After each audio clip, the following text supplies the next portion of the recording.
नमस्कार, मैं अनीता चौधरी और न्यूज अड्डा इंडिया पे आप सभी का स्वागत है। मुहर्रम के बाद मुहर्रम की तस्वीरें आनी शुरू हो गई हैं और इन तस्वीरों में एक बार फिर वो चेहरे सामने आ रहे हैं जो इस्लामिक कट्टरवाद का साफ संदेश दे रहे हैं। कहीं पे मुहर्रम की तजिया निकालते हुए तिरंगे झंडे पर चांद और तारे लगाकर तजिया निकाला गया, तिरंगे का अपमान किया गया।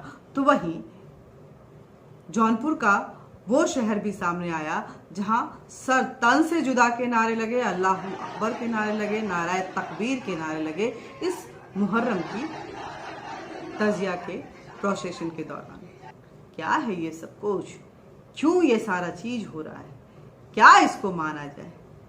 क्या इस देश के मुसलमान जो ये दावे करते हैं कि भारत सिर्फ हिंदुओं का नहीं हमारे बाप दादाओं का भी है, क्या अपने बाप दादाओं के इस देश को इस तरह से इस्लामिक बनाने के चक्कर में बर्बाद करने की उम्मीद रख रहे हैं? या उनके बाप दादा के नाम उनको पता है कि क्या है उनके बाप दादाओं का नाम?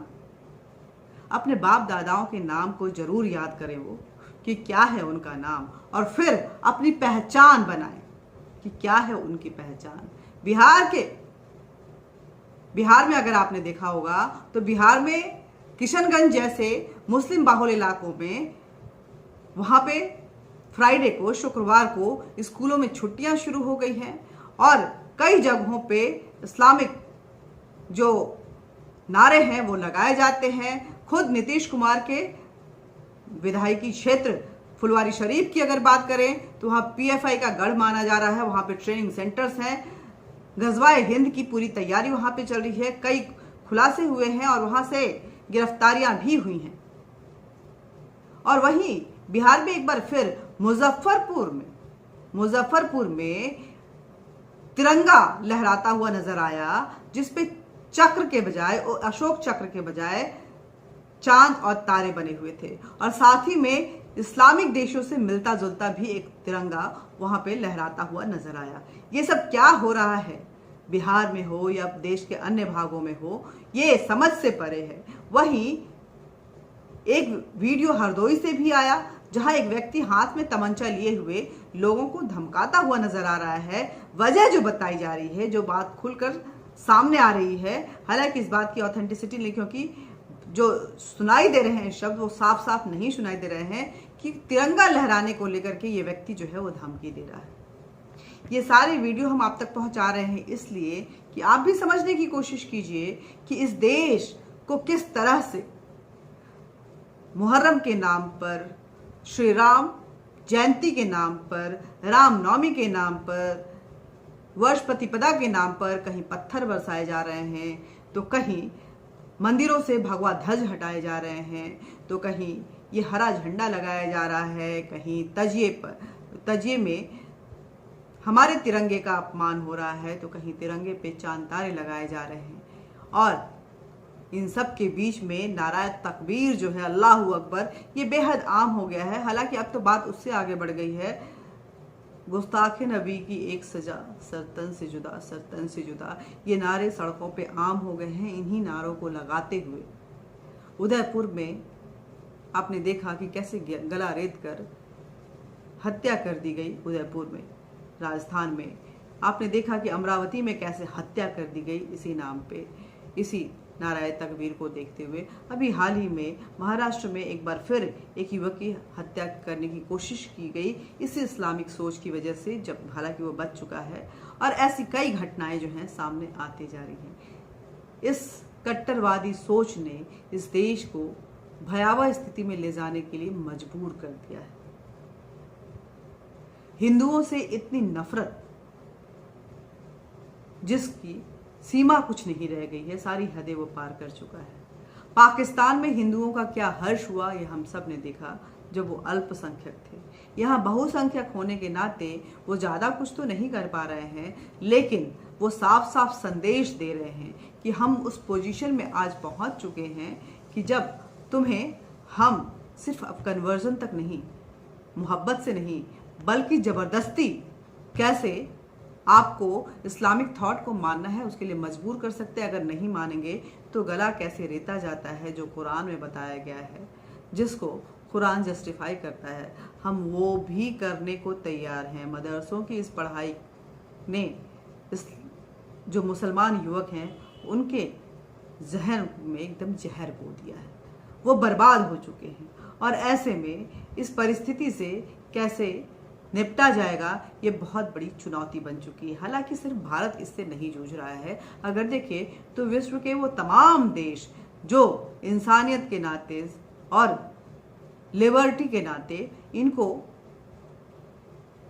लाइटली हैंडल कर रहे थे, आज इसी कमोबेश इसी दौर से गुजर रहे हैं। यूरोपियन देश खौफ में है, अमेरिका परेशान है, ब्रिटेन के पास कोई रास्ता नहीं सूझ रहा है, ऑस्ट्रेलिया पाबंदियां लगा रहा है, फ्रांस पाबंदियां लगा रहा है, न्यूजीलैंड किसी भी इस्लामिक कट्टरवाद को मानने को तैयार नहीं है। मगर इस विश्व में सबसे ज्यादा देश अगर बोलें तो वो इस्लामिक देश हैं जो इन मुद्दों पर एकजुट हैं। भारत के मुसलमान ये सोचते हैं कि इन इस्लामिक देशों के साथ मिलकर ही उनका आगे का रास्ता तय हो सकेगा, लेकिन इस्लामिक कट्टरवाद से किस तरह से पाकिस्तान बर्बाद हुआ वो उस एग्जाम्पल को नहीं देखते हैं। अफगानिस्तान किस तरह से खत्म हो गया वो उसे नहीं देखते हैं। इराक बर्बाद हो गया, सीरिया बर्बाद हो गया, और ऐसे कई देश हैं जो बर्बाद हो चुके हैं या बर्बादी के कागार पे हैं। भारतीय मुसलमान जितनी खुली छूट आज भारत में रहकर वो पा रहे हैं, अगर ये देश इस्लामिक हो जाता है तो ये छूट न उनको मिलेगी, न उनकी बेटियों को मिलेगा, न उन महिलाओं को मिलेगा। मुसलमानों की महिलाओं को भी सोचना चाहिए कि ये ट्रिपल तलाक जैसी चीज़ों से अगर किसी ने छुटकारा दिलवाया तो वो इस देश के संविधान ने दिलवाया, इस देश के हिंदुओं ने उनके साथ कदम से कदम बढ़ाकर उनकी इस लड़ाई में साथ दिया। हिजाब पे जब कट्टरवादिता आती है तो हिंदू बोलते हैं कि हिजाब कोई जबरदस्ती की चीज़ नहीं है, वो उस महिला के अपने डिसीजन का मामला है। हिजाब किसी पे थोपा नहीं जा सकता है। हिजाब से छुट्टी अगर कोई दिलवा सकता है तो फिर एक बार इस देश के हिंदू दिलवा सकते हैं। उनको समाज में बराबरी का दर्जा कोई दिलवा सकता है तो इस देश के हिंदू दिलवा सकते हैं, क्योंकि उनके अपने समुदाय के जो मर्द हैं वो तो उन पर शोषण करके उनका सिर्फ इस्तेमाल करने की जानते हैं। कभी ट्रिपल तलाक देकर, तो कभी 3 शादियां करके, कभी हलाला से, तो कभी हिजाब से। ये सारी चीज़ें जो हैं बदस्तूर चलती रहेंगी, और इस्लामिक सोच को अगर उस समुदाय की महिलाएं नहीं रोकेंगी तो कहीं ना कहीं खामियाजा जो है सबसे ज़्यादा मुस्लिम महिलाओं को भुगतना पड़ेगा। स्थिति बहुत अच्छी नहीं है, समझदारी से काम लेने की ज़रूरत है। गंगा जमनी तहजीब पे बिल्कुल विश्वास मत कीजिएगा, ये एक छलावा है। और इसके साथ ही इस बात को भी समझिए कि अगर दूसरे समुदाय के लोग जो कि खासकर मुसलमान जो हैं, अगर आपको इस तरह के संदेश देने की कोशिश कर रहे हैं, आपके तिरंगे का अपमान करके, खुलेआम सर तन से जुदा के नारे लगवा के, नाराए तकबीर लगाकर, हाथों में तमंचे लेकर तिरंगे का विरोध करते हैं, चाहे वो ये युवक हो, ये युवक, इस युवक को क्यों हम दोष दें? अरे भाई, ओवैसी से लेकर बग जो कि सांसद हैं सपा के, और ऐसे कई तमाम मुस्लिम नेता, तौकीर रजा, ये सारे तिरंगे को लेकर के हम तिरंगा नहीं फहराएंगे इसको लेकर के अपना विरोध दर्ज कर चुके हैं। फारूक अब्दुल्ला दर्ज कर चुके हैं। तो ऐसे में ये कौन सी आश्चर्य वाली बात है? ये तो बहुत लाजमी है। इस समुदाय के लोग तिरंगे को अपना झंडा नहीं मानते हैं, अपने देश का झंडा नहीं मानते हैं, उन्हें इस्लामिक झंडा चाहिए। वो इस देश में इस्लाम को स्थापित करना चाहते हैं, वो गज़वाए हिंद का सपना देख रहे हैं। और मुस्लिम लीग चला गया, लेकिन इस देश के मुसलमान उस थॉट को अपने साथ जिंदा रखे हुए हैं। बाबर को आज भी अगर वो अपना पूर्वज मानते हैं तो ये बेहद आश्चर्य वाली बात है, क्योंकि वो इतराते हैं उस पे, बाबर पे, वो इतराते हैं औरंगजेब पे। तो ये सारी चीज़ें जो हैं ये साफ संकेत दे रही हैं कि ये थॉट जो है वो आपके लिए खतरा है। ऐसे में क्या ज़रूरी है? ज़रूरी ये है कि हिंदू एकजुट रहें। वो जब बात हिंदुत्व की आए तो सारे विवाद भूलकर, सारे मसलों को भूलकर एकजुट हो जाएं और ये तय करें कि यहाँ पे हम एक हैं, यहाँ पे किसी को घुसने नहीं होगी, यहाँ पे कोई लूप होल नहीं छोड़ेंगे जिसका फ़ायदा वो समुदाय उठाए जो इस देश को, हमारी मातृभूमि को, भारत माता को बर्बाद करने की फिराक में। जय हिंद, जय भारत। ये बहुत बड़ा संकेत है, इसको समझने की कोशिश कीजिए और इसको ध्यान में रखते हुए आगे के रास्ते जो है वो तय कीजिए। वीडियो को ज़्यादा से ज़्यादा शेयर कीजिएगा।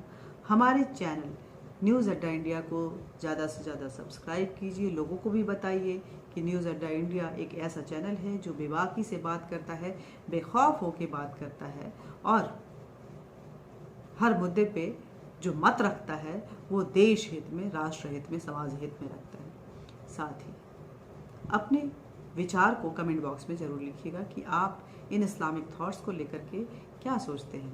क्या सेकुलरिज्म होता है, क्या गंगा जमनी तहजीब होती है, क्या लिबरल थॉट होता है, और इन सब के बीच में ये कट्टरवादिता कहाँ स्टैंड करती है, इस पे अपने मत जरूर रखिएगा। बेल बटन दबा दीजिएगा ताकि आप तक नोटिफिकेशन पहुंचता रहे जब भी कोई नया वीडियो अपलोड करूँ। जय हिंद, जय भारत।